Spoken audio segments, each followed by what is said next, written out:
What's the biggest lie you've been told about the electric vehicle revolution? That it's all about batteries. For the last 10 years, the conversation has been dominated by lithium-ion, charging speeds, and range anxiety. But what if I told you the real game changer, especially for the massive economy-driving world of trucking, has been quietly building momentum in the background? In the next 30 seconds, I'm going to show you how a single state in Australia just made a power move that could solve hydrogen's single biggest weakness. We're talking about Australia's first ever accredited training program for hydrogen mechanics, backed by a government that already operates the country's only public hydrogen refueling station. Is this the blueprint that finally unlocks the hydrogen economy for the rest of the world? And why is almost nobody talking about it? We dig into the moves that shape our electric future right here on Electric Vehicle Empire. If you want to stay ahead of the curve, you know what to do. All right, let's break this down.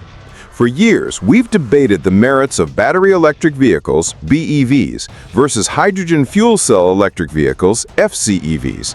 It often feels like a tech rivalry, like Betamax versus VHS, or Blu-ray versus HD DVD.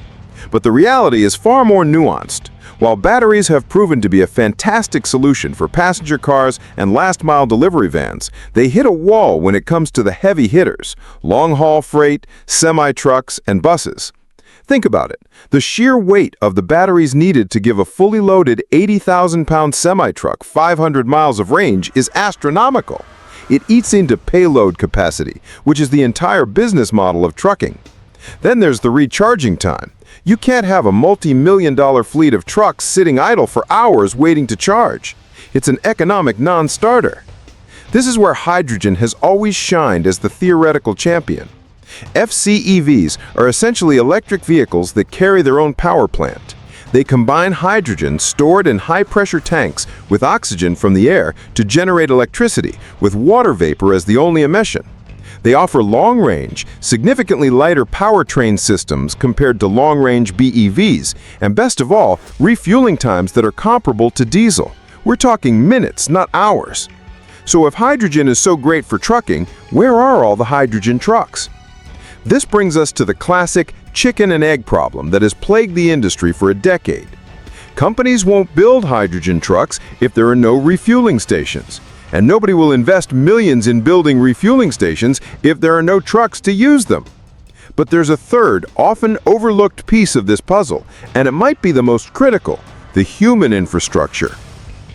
Let's say you're a fleet manager. You take a leap of faith and purchase 10 state-of-the-art hydrogen trucks. On day 3, a warning light comes on in truck number 7. Who do you call? The local diesel mechanic? The EV specialist who only knows batteries? The reality is, you have no one. Your $500,000 asset is now a very large, very expensive paperweight. This single point of failure, the skills gap, is a massive barrier to adoption. Without a trained, certified workforce of technicians who can diagnose, service, and repair these complex systems, commercial investment remains a high-risk gamble. And that right there is why what's happening in Victoria, Australia is not just some minor local news story. It is a strategic, foundational move that could echo across the globe. The Victorian government, through a brilliant program called the Skills Solutions Partnerships, has just launched Australia's first ever accredited training program specifically for servicing hydrogen fuel cell vehicles. Let's dissect why this is such a masterstroke. This isn't the government acting alone in a vacuum. They've created a perfect trifecta of progress. First, you have the government. They are providing the policy framework and, crucially, the funding. They've recognized the market failure, that industry alone might be too slow to develop these skills, and they've stepped in to accelerate the process. They've already committed an initial $4.75 million to extend this program, signaling a long-term vision, not a one-off publicity stunt. Second, you have academia and vocational training. The program is co-designed and delivered by the Kangan Institute, a major TAFE, technical and further education institution. They bring the educational expertise, the curriculum development, and the facilities to train a new generation of technicians. They ensure the qualifications are standardized, recognized, and robust. Third, and most importantly, you have industry. The program was co-designed with Foton Mobility Distribution. Foton is a major player, actively bringing hydrogen-powered trucks and buses to the Australian market. This is the key. This isn't a theoretical course based on textbooks. It's a hands-on program designed by the very people who build and sell the vehicles. The technicians being trained are learning exactly what the industry needs right now. This public-private partnership model ensures the skills are immediately relevant and employable. By bringing these three pillars together, Victoria is not just creating a course, they are building an ecosystem. They are systematically de-risking the transition to hydrogen for commercial fleet operators. A fleet manager in Melbourne can now look at a Foton hydrogen truck and know that there's a growing pool of locally trained, certified technicians ready to support their investment. This transforms the conversation from "what if it breaks" to "how many can we order?" Furthermore, this initiative doesn't exist in isolation. It's a calculated next step in a much larger strategy. Victoria is already home to 3 renewable hydrogen refueling stations, including the only one in Australia that is open to the public. They didn't just build the gas stations and hope for the best. They built the infrastructure, and now they are building the human capital to support it. This is how you methodically solve the chicken and egg problem. You don't just build one piece, you build all the interconnected pieces in parallel. Infrastructure, vehicles, and skilled labor. Victoria is creating a complete, self-sustaining hydrogen hub. So what does this mean for the rest of the world? It provides a replicable blueprint for success. Governments in California, Germany, Japan, and South Korea, who are all making massive bets on hydrogen, should be taking notes. It's not enough to subsidize vehicle purchases or fund the construction of refueling stations. You must invest in the workforce. Without the mechanics, the entire system grinds to a halt. Victoria's Skills Solutions Partnerships model is an elegant and effective way to bridge that gap, ensuring that public funds are used to develop industry-specific skills that lead directly to high-quality, green-collar jobs.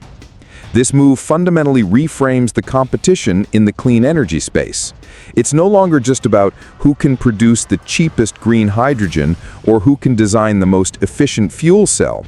It's also about who can build the most competent and comprehensive support network the fastest. By being the first in the nation to formally address the hydrogen skills gap, Victoria has given itself a massive head start. It becomes an attractive destination for global logistics companies looking to decarbonize their Australian operations.